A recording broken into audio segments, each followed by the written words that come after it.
027. I can't believe he's actually sleeping next to me. Just 6 weeks ago, we met in the most banal of places, a graduate lecture on the use of electron microscopy in the study of plastic deformation. His smile lit up the room, and his dimples made me weak in the knees. I watched him all semester, but I was too shy to say anything. And then suddenly he appeared, after lectures, and asked if I would like to have coffee. We chatted a lot about how he spent a year in Peru teaching English as a foreign language, what an amazing experience it was, and how it just ruined his taste for American coffee. And yet here we were.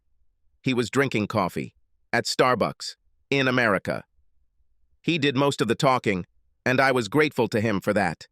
I'm a sucker for small talk, especially when I'm nervous, so I enjoyed listening to him tell me all about Peru, mispronouncing one Spanish word after another with the confidence of a bullfighter. The sex was hot, the way only new sex can be. I find it hard to believe how quickly things have changed. It seems like just yesterday that I was lusting after him from afar and lamenting the fact that I would never be able to muster up the courage to approach him. And now we are together in his bed. He is fast asleep with his hand on my side. His hair, tousled from sex, sticks out in all directions. And somehow it makes him even more adorable. He looks so cozy under that lush duvet. He is completely satisfied. He doesn't care about anything in the world. And he snores. He snores loudly. 0033. I didn't intend to stay the night. I am for everything to be as usual. If I'm going to make a name for myself in this curriculum, I don't have time for anything serious. But I've always had problems avoiding conflict. I run away from even slightly uncomfortable conversations like the plague. It's kind of my kryptonite. If I order a medium rare steak and it's served well done, I'll eat around the edges and say, I'm not that hungry, just so I don't have to ask the waiter to take it back. If someone isn't invested in a group project, I'd rather do the extra work myself than talk to a lazy slacker about trying harder. I am a pathological people pleaser. This sucks. So when Brad asked me to come to his house to study for tomorrow's exam, I agreed, even though I wanted to stay home and do the review on my own. In truth, he needed more help. And, as stupid as it may sound, I felt somewhat obligated, since my irresistible charms were one of the reasons he neglected his studies. So, I came. We ordered tandoori chicken and samosa, worked out a little, and had sex. Then, out of the blue, he asked me to stay the night. I can handle this, I thought to myself. I'll just say that I need to get a good night's sleep before the exam and politely decline. He will understand. Or better yet, I'll turn it into a joke. I'll tell him that I don't trust myself to keep my hands to myself, so going home is the only way to make sure we both get a good night's sleep. I'll just say no. Right now. I'll be happy to stay. God, I hate myself. 01 to 12. I close my eyes, lean back on the pillow, and do my best to drown out the noise. I also worked out last night, and I hope that finally my fatigue will take over. No. Instead, the noise coming from the hole in his face seems to get louder. It's as if his snoring is growing in strength due to my growing frustration, like a hurricane growing stronger as the warm waters of the Caribbean feed it. His one-bedroom apartment has no other sleeping options other than an old couch that is lumpy and rough. I'm thinking about putting in headphones, but my phone battery is almost dead and I don't have a charger with me. I could go back to my place, but it's snowing now and I don't want to risk driving on the roads at night. I look at his gaping fish mouth. Just a few hours ago, it had seemed so good to kiss, especially when his lips curled into a mischievous smile after he said something indecent. Now, with eyes closed and muscles relaxed, those same lips resemble the edge of a wet, gurgling tar pit spewing toxic fumes. A normal person would wake him up, tell him he was snoring, and ask him to try a different position. I'm not an ordinary person. The thought of such a simple conversation fills me with horror. I have a million reasons, and they're all stupid. I don't want to hurt his feelings. I don't want to seem too demanding. I don't want to seem selfish for disturbing his peace before the exam. It's just a nightmare. In fact, a nightmare would be preferable. At least it would be in a dream. 01:15. 54. My plan is simple. Wake him up so I can sleep. Once I fall asleep, I sleep pretty soundly, and I don't think his snoring will bother me. The trick is to stop his snoring and then get to sleep before he starts snoring again. I start with a cough. I'm quiet at first, but I get louder and louder until eventually I feel like I might damage my vocal cords. He didn't even move. To make matters worse, now I'm not sleepy at all, and my throat hurts. I switched to kicking his shin. His leg is heavy, and it barely moves. I kick harder. Nothing. Now I stare at him, hoping that the heat from my seething gaze will be enough to wake him. Doesn't add up. He snores happily. I press the nail of my middle finger to the pad of my thumb and slowly bring it up to his face. I feel his hot breath on my wrist. I take aim, making sure I lined everything up correctly, then flick him hard on the tip of his nose. The snoring stops. I put my hand under the pillow, close my eyes, and pretend to be asleep. I feel his weight shift on the mattress, and I open my eyes wide enough to see him sitting up, rubbing his nose, a confused look on his face. Now I have a chance. I settle into the mattress, wanting to sink into its soft depths. I focus on the comfortable weight of the blanket above me and the cool touch of the pillow against my cheek. It's perfect. Just as I feel myself slipping into unconsciousness, his weight shifts again, and he falls back. As his body calms down, mine becomes restless. My brain is already anticipating this terrible sound. I feel this great opportunity slipping away. I have to go to sleep. Now. Right now. But no, 0238. I've always been fascinated by how things change under stress.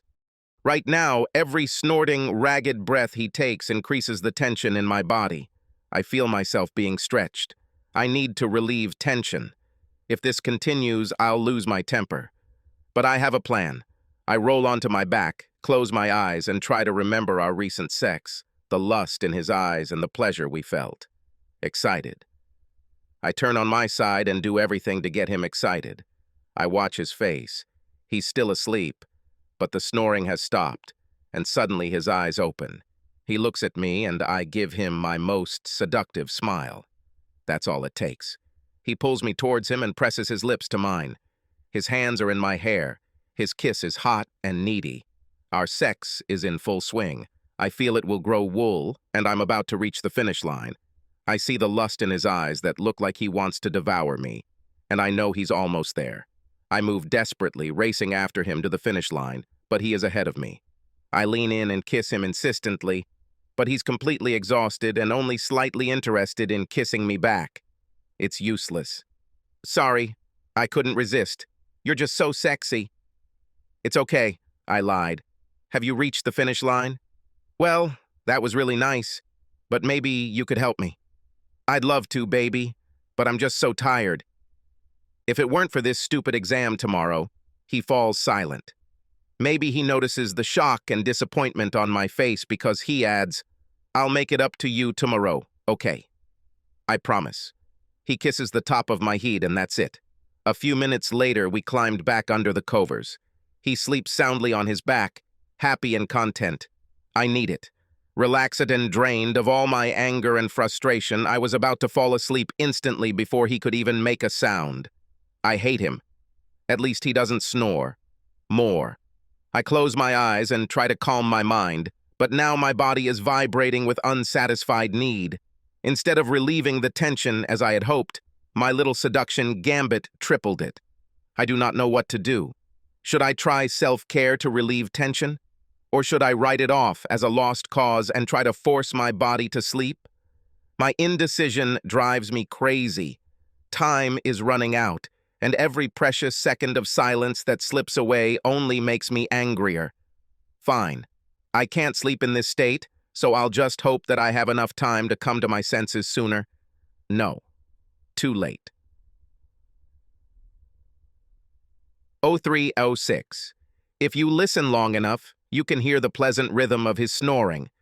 There is a long pause, filled with beautiful silence, just after he inhales and before he exhales.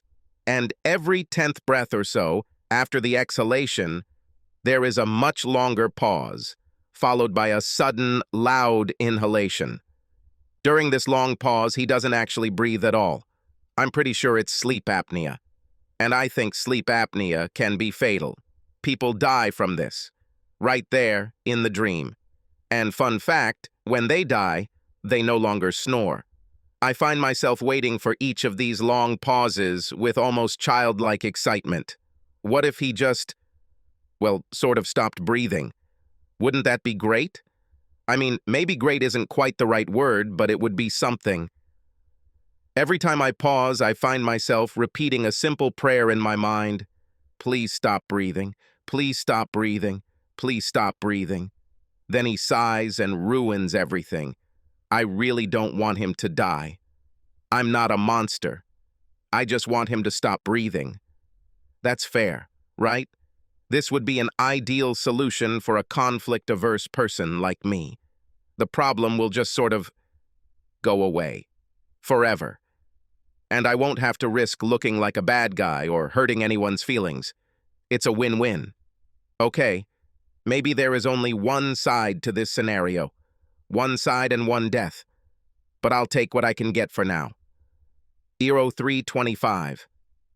I don't remember the exact quote, but someone once said that true love means loving someone not despite their flaws, but for them. I used to think it was the most profound and romantic thing I'd ever heard. It really struck a chord with me, the idea of loving and accepting someone, just anyone, for who they are, and not just tolerating but actually nurturing their quirks and foibles.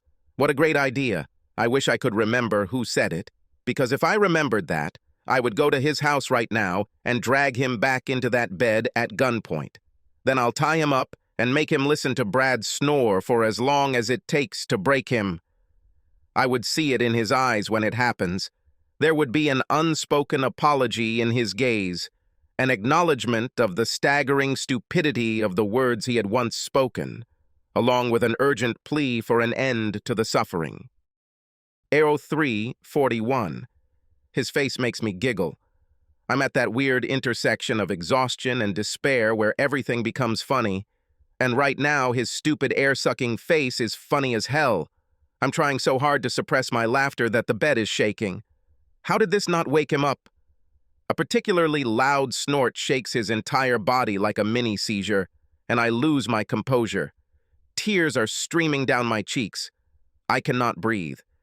At some point during my fit of uncontrollable laughter, I notice a strange sound. At first I couldn't pinpoint exactly what it was. Then I remember what it's called.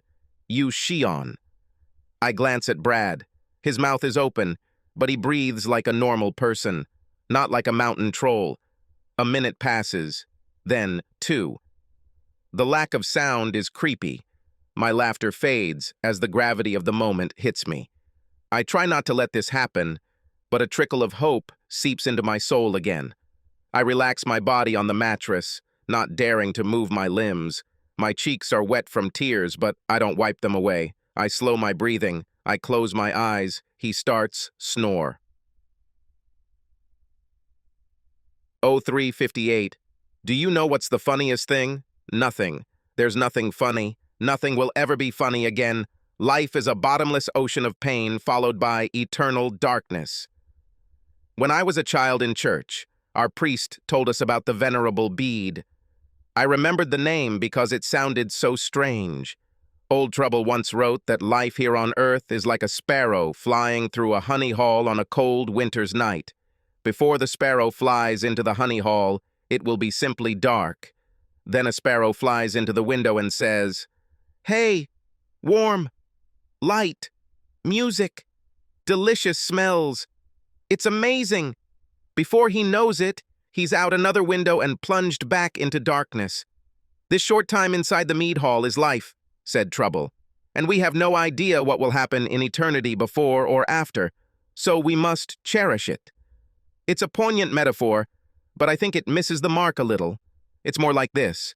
A sparrow flies through an open window into a cold, dark apartment and flies over the shapeless figure of some sleeping monster who makes the most disgusting noise in the world. Sparrow looks down and asks, "What the hell is this?" And he gets so distracted that he crashes into the opposite wall, breaks his neck, and falls to the floor, paralyzed but not dead. So he's forced to lie there, listening to it over and over again, snoring incessantly, immobilized and powerless to stop it until entropy and time finally conspire to end his suffering. That's life. Trouble. 4:10. My teeth feel disgusting. I always clean them before bed. Always. But I didn't plan on staying the night, which means I didn't bring a toothbrush, which means I didn't brush my teeth, which means my teeth feel fucking disgusting. Even if he stopped snoring right now, I don't think I could sleep with unclean, disgusting teeth.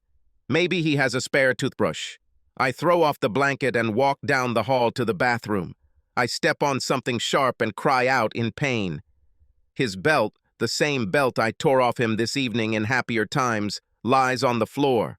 The prong of the buckle sticks straight up. I angrily kick him against the wall and limp towards the bathroom. Brad's snoring teases me every step of the way. Neither my cry of pain nor my abuse of his innocent belt was enough to wake him up. He's impervious to all noise, like some dozing superhero. Surprisingly, he has a spare toothbrush in a box in his bathroom, probably from a visit to the dentist. God bless. I rip the packaging, making maximum noise. I brush my teeth angrily, as if trying to punish my mouth for its constant reluctance to speak loudly and its general inability to say no to people. Take this, Gums. I need to rinse my mouth. A hard plastic cup sits on the edge of the sink. I reach for it, but accidentally push it into the sink, where it rattles and makes an amazing noise. Instinctively, I try to grab it, but in my sleepy state, all I can do is throw it off the sink and onto the tile floor where it rattles even louder, bouncing and dancing across the cold tiles like a firecracker. Instead of trying to grab him, I just smile and watch. Let's see how he sleeps through all of this. Eventually, the glass stops. Amy, are you okay? Brad's voice sounds worried. It's sweet and I feel my anger starting to subside a little. Yes, I just knocked over a glass. Sorry. Everything is fine. He yawns. Maybe just, try to be a little quieter. Tomorrow is the exam and all that. Be quieter? My rage erupts into a blinding fireball. Did he just tell me to keep my voice down and reminded me that tomorrow is the exam? Do you have a razor? What? He asks sleepily. The bastard was almost asleep again. Razor. Do you have a razor? I repeat, drawing out and pronouncing the words as if I were talking to a child. Behind the mirror, he mutters. He doesn't even ask what it's for, which is good because I'm going to use the razor to turn the end of the toothbrush into a sharpener. Then I'll limp back into his room and stand over him with a toothbrush in my hand. I'll call his name until he wakes up, and the last thing he sees is me, smiling maniacally and foaming at the mouth with toothpaste as I plunge the pointy toothbrush straight into his neck. 04.16.